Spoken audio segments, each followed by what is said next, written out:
High বন্ধুরা, ভিডিওটা কেমন লাগছে বলবে। ঠিক আছে, এইভাবে কলগেট দিয়ে স্কিনটা পরিষ্কার করে নেবে। নেওয়ার পরে এখানটায় আমি একটা ব্ল্যাক টেপ চিপকাবো। ব্ল্যাক টেপটা চিপকানোর পর কিছু লাইটার দিয়ে সেঁকে নেবো। সেঁকার পর কিছুক্ষণ থাকবে, শুকানোর পর তারপরে আমি আস্তে আস্তে তুলবো।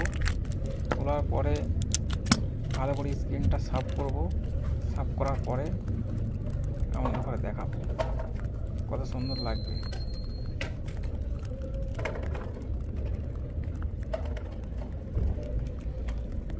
দেখতে থাকো।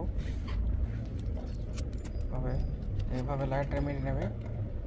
লাইটার দিয়ে মারার পরে টেপটা আস্তে আস্তে তুলবে। দেখো, এবারে আস্তে আস্তে টেপটা তুলে নিলাম। এবারে আমি স্কিনটা পরিষ্কার করে নেবো। স্কিনটা পরিষ্কার করার পরে তারপরে দেখবি কত সুন্দর লাগবে।